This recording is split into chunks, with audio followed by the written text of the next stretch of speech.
அனைவருக்கும் வணக்கம். இன்னைக்கு நம்ம வீடியோவில் ரொம்பவே எளிமையாகவும் அதே சமயம் பார்க்குறதுக்கு லக்ஷ்மிகரமாகவும் இருக்கக்கூடிய ஒரு அழகான 5 புள்ளி கோலம் எப்படி போடுறதுன்னு பார்க்க போகிறோம். முதல்ல நடுவில் இருக்கிற புள்ளிகளை தொடங்கி ஓரங்களில் இருக்கிற 3 புள்ளிகளை சுற்றியும் வளைவான கோடுகளை வரைஞ்சி ஒரு அழகான ஃபேன் ரெக்கை வடிவத்தில் வரைஞ்சிக்கோங்க. இதே போன்ற வடிவத்தை 3 பக்கமும் வரைஞ்சிக்கோங்க. அதுக்கு நடுவில் ஒரு அழகான குட்டி பூ வரைஞ்சி சுற்றியும் இதழ்கள் வர்ற மாதிரி பிரிச்சுக்கோங்க.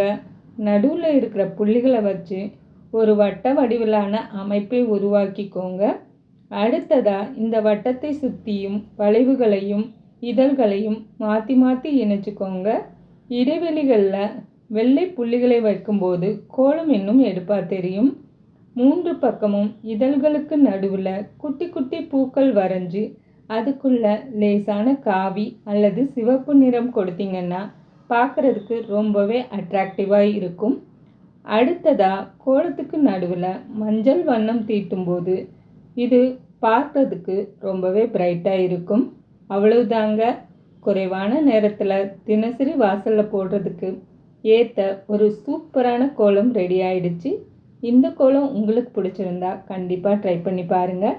மறக்காமல் நம்ம சேனலுக்கு லைக் பண்ணுங்கள், ஷேர் பண்ணுங்கள், சப்ஸ்கிரைப் பண்ணுங்கள். நன்றி. வாழ்க வளமுடன்.